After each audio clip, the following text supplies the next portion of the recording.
Hi, my name is Jay, and so this is my presentation for the Structure of Information Networks class.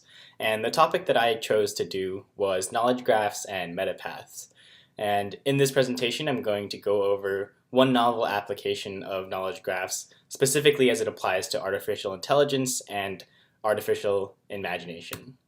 So the agenda of our presentation is going to first provide some motivation, talking about the importance of studying AI and of studying art. Then we'll move on to cover some of the basics of knowledge graphs and metapaths. Next, to the key terminology that this novel paper incorporates. Then to the specifics of the research paper, which is provided by JD.com AI research team, and then close it off with some key takeaways that I hope you guys remember by the end of this presentation. So let's go over why we're even talking about this, or why it's even important to be concerned with a topic such as AI or art. First of all, AI is everywhere. We hear it on a day-to-day basis. We hear its applications everywhere, but we know that it has limitations, and we're just starting to discover that it's not omnipotent. And one of the areas where we believe there are limitations is in copying a lot of these things that we think are very intangible. Our consciousness, our ability to be creative. These are sort of the concepts that we don't think AI or computers rather can emulate. But at the same time, we've had a lot of benefits studying things like art and the brain, and then taking inspiration from those discoveries into everyday activities and computer science techniques. For example, deep learning and neural networks, which are right now on the forefront of AI applications, were all inspired from the brain.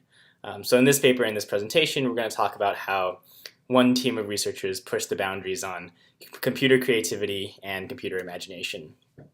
So just to go really quickly about the knowledge graph basics, what a knowledge graph is a representation of knowledge. So each node represents an entity labeled with their type, and then the edge between the nodes represents the relationships. So on a high level, that's all you need to know.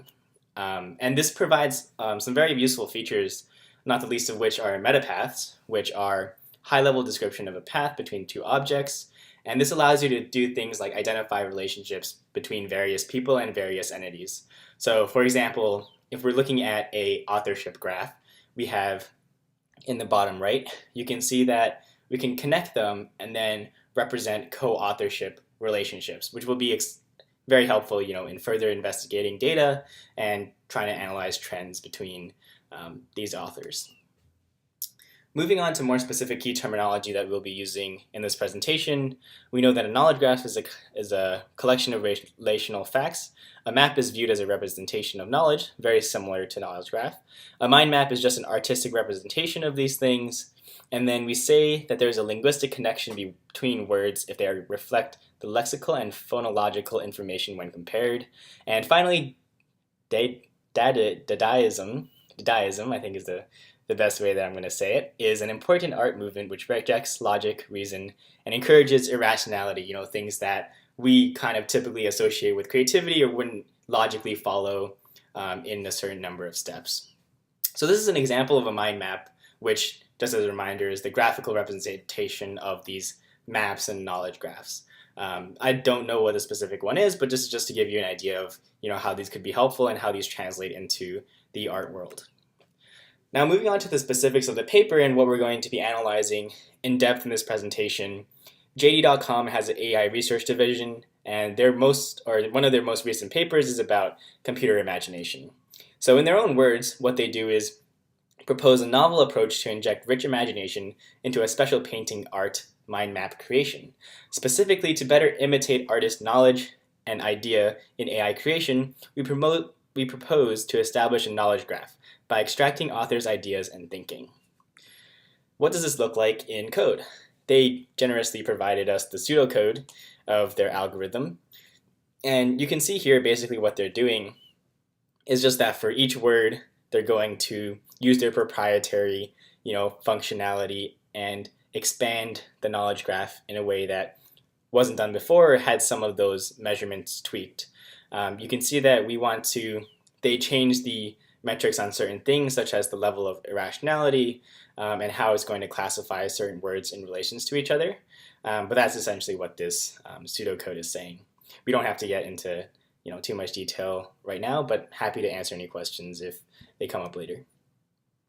To give you a more concrete example of what this would look like, on the left side, we have the words that were extended from baseline methods that have already been established. And then on the right-hand side, we have the words that are extended from this new method that the JD research team has proposed. So you can see it's color-coded by what type of a relationship or the relationship justification for why it was expanded. So down here in the key, you can see that these more colorful words like the purple and green words are metrics that JD wanted to incorporate and see whether or not that would make something more imaginative. And this is indicative of the left side. There are no red or purple words. Right side there are. Red words relate to the Dadaism, again the irrationality, and then the purple words are generated with the author's original knowledge. Continuing on about the results of this paper, you can see using those words that were generated in this proprietary method, these are the mind maps that were created from those words. And these are illustrative just to basically show you that there are certain words that were expanded that may not have been anticipated. And this is just a graphical representation of that. So on the left, you can see what it created to be imagination, and on the right, what it believes a hospital looks like. And although we can't read the Chinese characters, basically some of the words that came out of it, I'm happy to provide the more specific example for my notes, were not originally anticipated. So that's what this is representing. Continuing on, I think one of the important things to wonder is whether or not how you can even evaluate imagination or say that the computer is being more imaginative now thanks to these new considerations. In the research paper, they proposed two ways. First, with expert analysis, so choosing people that already have some background in art analysis and linguistic analysis, and then rating those. And then second, human evaluation, which is their way of saying just giving it to a bunch of people who may or may not be experts, have varying experiences with art and linguistics, and ask them how they feel about the image that was generated. So you can see the trend in all of these are that the irrationality and the Dadaism have definitely increased tremendously, and so has the author style.